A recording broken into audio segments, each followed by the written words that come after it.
Selamat sore teman-teman dan Pak Teguh. Di video kali ini kita akan secara singkat mempresentasikan apa itu kebudayaan orang Tionghoa, masyarakat Tionghoa di Indonesia. Namun kita persempit lagi ya, hanya kepada salah satu elemen kebudayaannya, yaitu sistem kepercayaan. Di sini saya sendiri ya, Rashul Bintang bersama Niwayan, lalu ada Irina Poyos dan Novalin. Ya, kita mulai aja langsung presentasinya.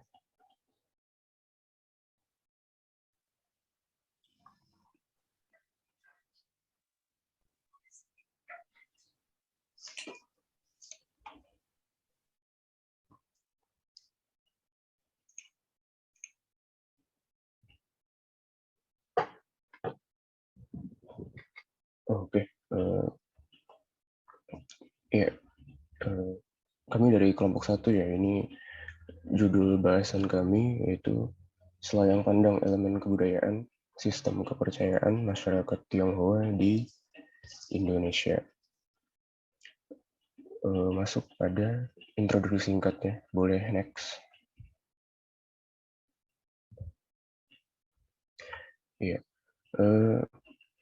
bahwasannya orang Tionghoa yang berada di Indonesia sebetulnya bukanlah suatu kelompok yang berasal dari satu daerah di Cina, melainkan dari beberapa suku bangsa yang berasal dari dua provinsi, yaitu Fujian dan Guangdong yang terpencar-pencar. Nah, sebagaimana kita ketahui ya, bahwasanya kebudayaan Tionghoa itu sudah menyebar luas di Nusantara atau di Indonesia dewasa ini. Nah, seperti yang saya bilang tadi di awal ya, bahwa dalam presentasi ini kita akan membahas menyoal kebudayaan Tionghoa di Indonesia, hanya kita persempit pembahasannya hingga sebatas pembahasan mengenai salah satu elemen kebudayaannya, yaitu kepercayaannya. Masyarakat Tionghoa di Indonesia, singkat kata, nyatanya memiliki kepercayaan tidak hanya satu saja. Ya. Secara umum kita tahu bahwa masyarakat Tionghoa memeluk agama Buddha, yang mana memang agama Buddha sendiri mendominasi di Cina sana. Ya. Namun nyatanya di Indonesia, masyarakat Tionghoa tidak hanya beragama Buddha ya, melainkan juga memeluk agama lain seperti Kristen, Katolik, Islam, Konghucu ya, ajaran Konghucu, juga Tao. Ya. Nah, berkaitan dengan Buddha, Konghucu, dan juga Tao, ya, ketiganya pun dipuja secara bersamaan oleh perkumpulan Sam yang bernama Sam Kau Hue, ya, atau perkumpulan tiga agama. Nah, untuk penjelasan lebih lanjutnya ya mengenai Buddha ya, baik Buddha, Konghucu, dan juga Tao akan dijelaskan oleh ketiga teman saya selanjutnya. Ya, boleh di next.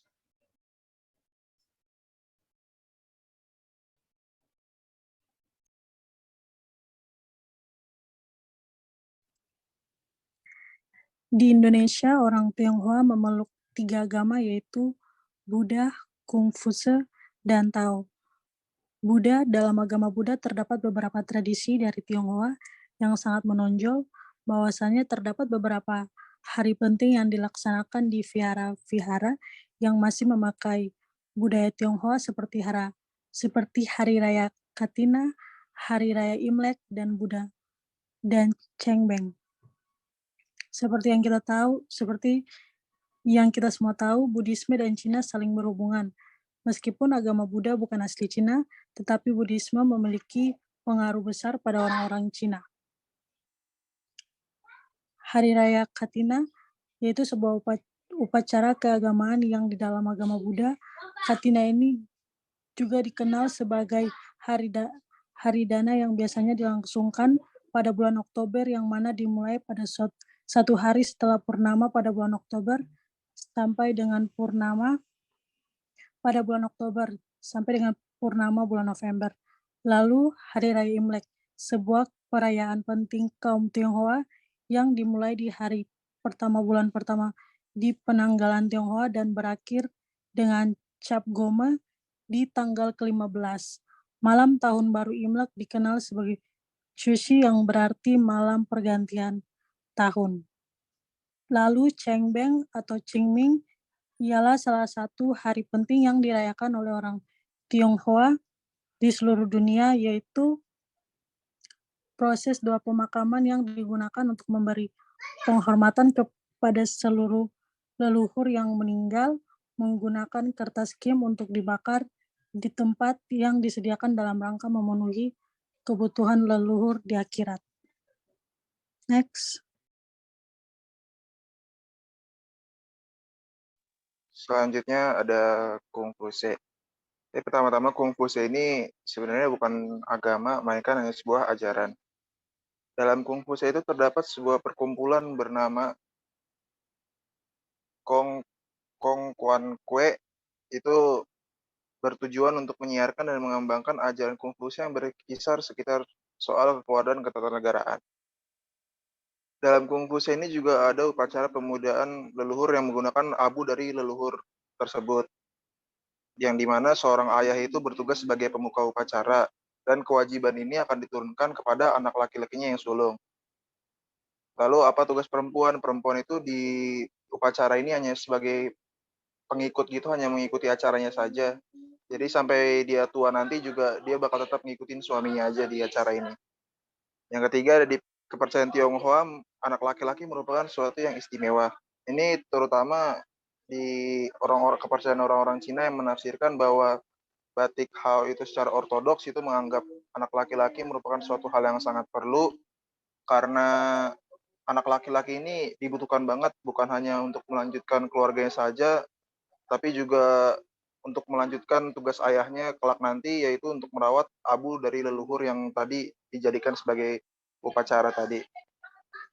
Yang ketiga, yang keempat ini tempat melakukan pemujaan berupa meja panjang tinggi dan di bawahnya terdapat meja panjang pendek. Ini meja yang dipakai buat itu tadi ya, buat pemujaan leluhur. Jadi di meja panjang itu terdapat jadi di kedua meja ini tuh biasanya berwarna merah tua dengan ukiran yang beraneka ragam. Di atas meja panjang terdapat hiolau. Hiolau ini merupakan tempat untuk menancapkan batang dupa. Di kiri kanan hiolau terdapat pelita yang dinyalakan setiap tanggal 1 dan 5 dengan membakar batang dupa. Di kedua sudut meja pendek terdapat lilin yang dinyalakan dalam upacara sembahyang tertentu. Lalu di tahun baru Imlek di Cina, di negara Cina, tahun baru Imlek ini disebut musim semi. Pesta ini bertujuan untuk merayakan hidupnya kembali dari alam semesta sesudah berada dalam kematian. Jadi pesta ini tuh dilakukan sebersih mungkin, semaksimal mungkin. Boleh next.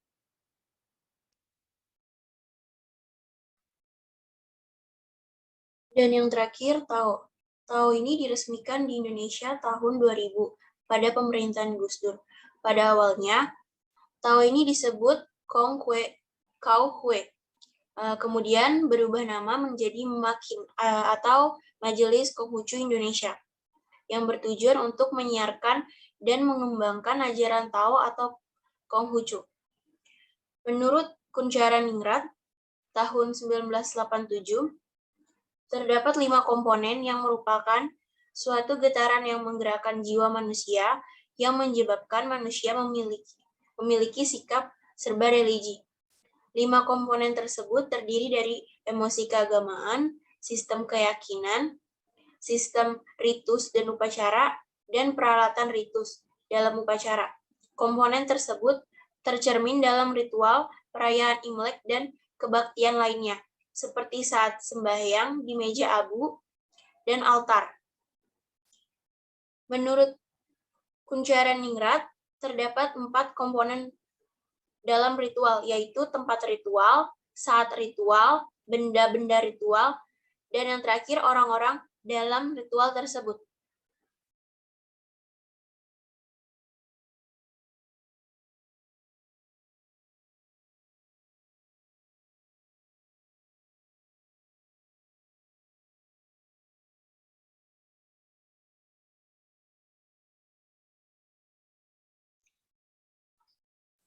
Oke, ini referensi yang kita pakai ya.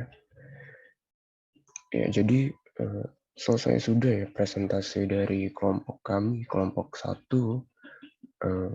Mohon maaf atas kekurangan dan keterbatasan dalam penjelasannya. Sekian, terima kasih.